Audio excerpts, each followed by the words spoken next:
Stick around and we'll get right to it. Now, in case you haven't heard, there was a new firmware update that came out for the FTX radio. That new firmware, the latest one, came out on the 27th of June, 2025. Now, let's take a quick look at some of the information in this release. First of all, they added the APRS message function. So that's the first thing listed right here on are in this list.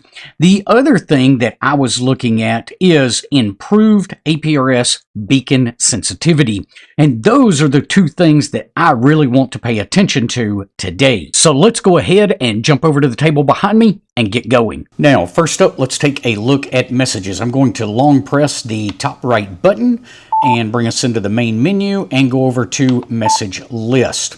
You'll see here that we've got a couple of different messages. The number 1 and number 3 are messages that's received. Number 2 is a message that I sent while I was testing this. Now, one thing to note right here that we still need to work on, maybe in another firmware update, if you'll notice, number 1 is an unread message. Well, let's go back to the main screen for a second, and you'll see over here, there is no indication that I've got an unread message. So that's something that they need to put some sort of little indicator right here on the screen, because otherwise you could easily miss one of those APRS messages. All right, so let's go ahead and go back to our message list now by clicking the top right button. That is going to take me right back into the list because that was the last option I had. That function knob, I do like the way it changes depending on what the last thing you used out of the menu was. From here, you'll notice that that message is highlighted in orange. I can move that using the function knob, and we can just click into that to read it. Now, if we wanted to reply to that, I'm going to go ahead and touch reply on the screen, and then let's see, I should be able to click into that. I can't remember exactly how I got into this while ago. Oh, click the top right button again. All right, so the first thing I need to do is delete everything that is in it so far. So let's go over to the end.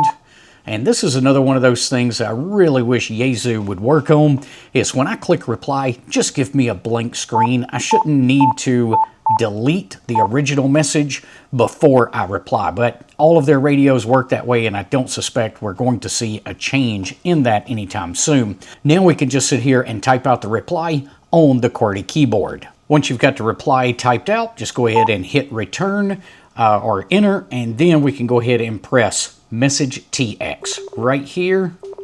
And why is it not letting me send that message? Interesting. If I hit back again, that's going to take me all the way back out. All right, I'm not sure exactly what we did wrong there. Let's try that again. All right, we got the message. Let's hit the reply option. Let's go into this. Let's just press there. All right, let's try this again. So we'll enter the reply. And let's press enter again right here. And let's try the message TX button. And for some reason, it is just beeping at me. I'm sure you guys can hear that on the screen or on the video. And I am not certain exactly why it's beeping at me. I did not have this issue yesterday. Let me see if I can figure out what's going on. All right, so I think I may have figured this out. I had the squelch wide open for another test I was running. I did put some squelch back in there, and I'm thinking that it may not have wanted to transmit because it thought it was hearing a packet. So I did send another misspelled message over to this radio from my other HT. Let's see if we can reply to this now. So let's go ahead and give it the old thanks again. And then let's take all of this out. And let's try enter again, and let's see if it'll transmit this one. And in fact, it did transmit that message, and we just got an acknowledgement indicated by the star right there. So operator error was why it was not wanting to send. If it senses an open channel, it's not going to allow you to transmit because it doesn't want to transmit when it's receiving another package. So once I added some squelch in there, that took care of that particular problem. All right, so now that we've given APRS messages a test, let's check out that sensitivity. For this particular test, I used two Edfong antennas hanging on the same mast, so they would be at the same height, giving us as much of an apples-to-apples comparison as we could possibly get. All right, so they both heard that station. That is KD4 DQF or something like that. This screen will light up when it hears a station. I've got it set to the what BTEC calls the teammate information. And look, they both got that one. But let's see if we see any difference on these two in decoding. All right, looks like they both got W4 CAT. Guys, I hope you're going to be able to see that Yaesu screen. I think you will be. I am fighting light out here a little bit and reflections in the screens on camera. All right, so they got two different ones this time. This one got KQ4 something. This one got W4 CAT.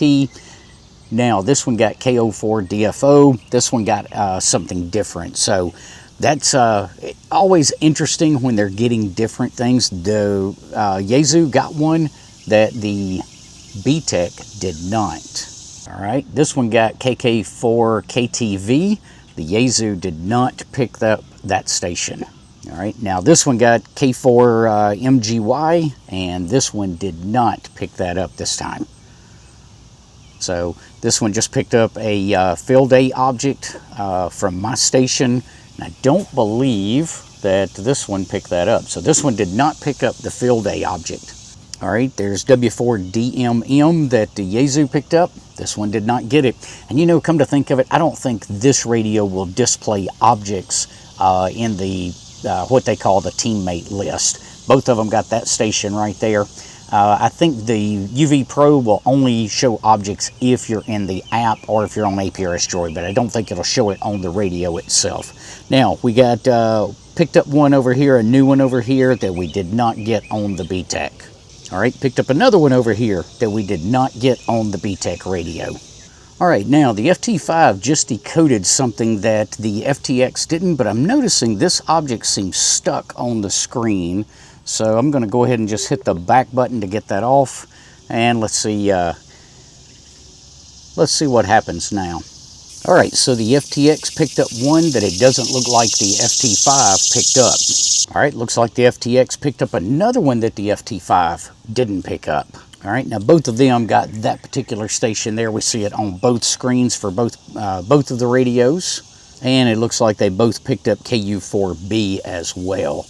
This one's not going back to its main screen quite as quick, so I'm having to kind of read this one and watch this one at the same time. And the cicadas are out in full force this time of year. All right, now this time it looks like the FT5 picked up one that the FTX did not. All right, both of them picked up that station. This one showing it as a duplicate. This one, the HT is not showing that because that's the first time it had heard it. This one heard that packet a little earlier when we were comparing it to the BTEC radio. All right, and it looks like they both picked up that particular station, WO4U-13. Okay, now we've swapped out for the Kenwood D75 on the HT and still got the FTX over here.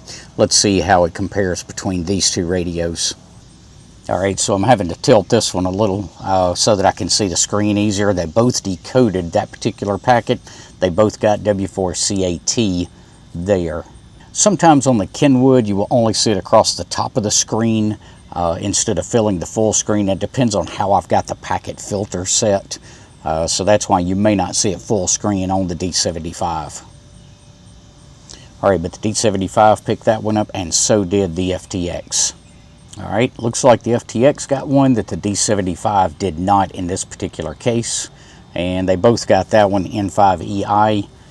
This one shows it as a duplicate because I've been running this radio the entire time. And it looks like we got one over here that was not heard by the D75 this time. All right, both of them heard that particular station there. And both of them heard that one. KD4 EYF picked up by both of them. So yes, I can say that this firmware update definitely made a difference in the APRS sensitivity, and it gave us full APRS messaging. If you found today's information educational, be sure to give us a thumbs up before you head off. We will see you guys on the next one. Until then, 7-3.